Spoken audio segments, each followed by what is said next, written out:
নমস্কার বন্ধুরা, কেমন আছেন আপনারা? আশা করি সকলে ভালো আছেন। জিএস রান্নাঘরে আপনাদেরকে জানাই স্বাগত। আবারও চলে এলাম আরেকটি রেসিপি নিয়ে। আমরা বাঙালি, আমরা কিন্তু মিষ্টি খেতে ভীষণ পছন্দ করি, আর আমাদের মিষ্টি ছাড়া কোনো শুভ কাজ কিন্তু হয় না। তাই ভাবলাম আজকে একটু বাড়িতে মিষ্টি বানিয়ে নিই। আর ঘরে রাঙা আলুও ছিল, তাই রাঙা আলু দিয়ে আজকে আমি ল্যাংচা তৈরি করব। তার জন্য সবার প্রথমে কড়াইয়ে জল বসিয়ে রাঙা আলুগুলোকে সেদ্ধ করে নেব। ফিরে এলাম কিছুক্ষণ পর। আলুগুলো কিন্তু সেদ্ধ হয়ে গেছে। আমি আলুগুলোকে 80% মতো সেদ্ধ করে নিয়েছি। এবারে আলুগুলোকে ঠান্ডা করে একটা পাত্রে নামিয়ে খোসা ছাড়িয়ে নেব। আলুগুলো ঠান্ডা করে যে খোসা ছাড়িয়ে নিয়েছি। এবারে আর একটা পাত্র নিয়ে নিলাম। এবারে সেদ্ধ করে রাখা আলু একটা গ্রেটারের সাহায্যে গ্রেট করে নেব।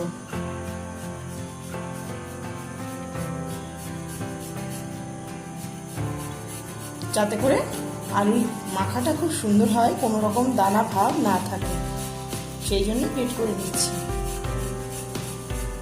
সমস্ত আলু গ্রেট করে নিয়েছি। এবারে এর মধ্যে আমি দিয়ে দেব সুজি। কিছুটা পরিমাণ সুজি আমি দিয়ে দিলাম, আর দিয়ে দিচ্ছি গুঁড়ো দুধ।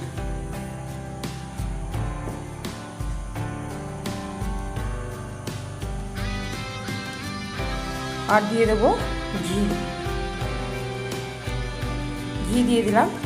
এবার সমস্ত উপকরণ একসঙ্গে ভালো করে মিশিয়ে একটা সুন্দর ডো তৈরি করে নেব।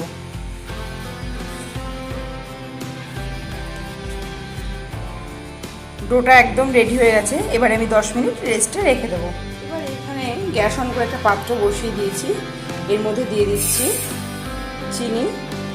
এই বাটির 1.5 বাটি চিনি আমি দিয়ে দিচ্ছি। আপনারা অবশ্যই আপনাদের পরিমাণ বুঝে দেবেন। আর দিয়ে দিচ্ছি জল।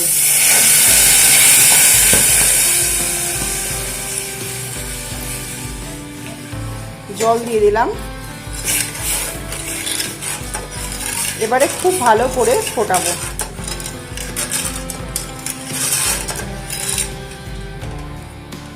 চিনি শিরাটা কিন্তু টক বগিয়ে ফুটে উঠতে শুরু করেছে। এই সময় আমি এর মধ্যে দিয়ে দিচ্ছি এলাচ দানা। একটু থেতো করে এর মধ্যে কয়েকটা এলাচ দানা আমি দিয়ে দিলাম।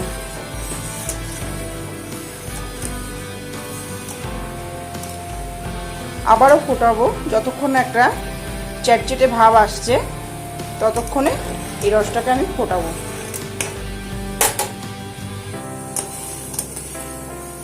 ফিরে এলাম কিছুক্ষণ পর। চিনির শিরাটা কিন্তু একদম তৈরি, একটা চ্যাটচেটে ভাব এসে গেছে। এবারে এটাকে আমি নামিয়ে নেব। ফিরে এলাম 10 মিনিট পর।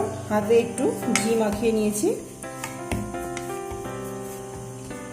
এবারে ল্যাংচার শেপ দিয়ে নেব। আর এতে পারলে আপনারা একটু বেশি পরিমাণে ঘি ব্যবহার করবেন। ঘিটা যত বেশি দেওয়া হবে টেস্টটা কিন্তু ততটাই সুন্দর হবে।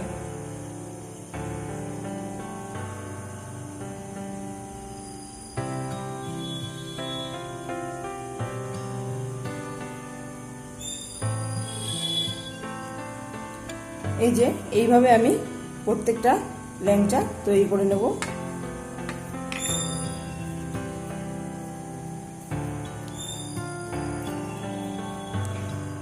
এই যে পুরো ডোটাকে আমি মিষ্টির শেপ দিয়ে নিয়েছি। গ্যাস অন করে কড়াই বসিয়ে কড়াইতে সাদা তেল দিয়ে দিয়েছি। এবারে মিষ্টিগুলোকে ভেজে নেব।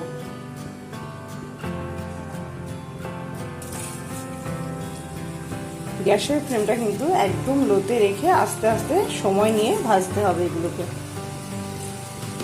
না হলে ওপরটা লাল হয়ে যাবে আর ভেতরে কাঁচা ভাব থেকে যাবে।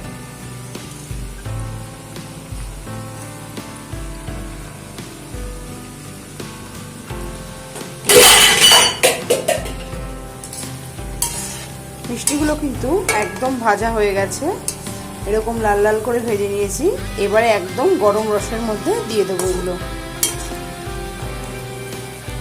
এবারে বাকি যে মিষ্টিগুলো আছে সেগুলো আমি ভেজে নেব।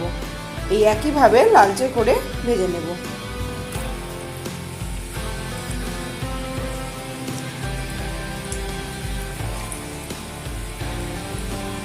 আর এই মিষ্টিগুলো খেতে এত সুস্বাদু হয়, আপনারা যারা এখনও বাড়িতে তৈরি করেননি আমার মতন এইভাবে বাড়িতে একবার তৈরি করে দেখুন, আশা করি সকলের খুব ভালো লাগবে।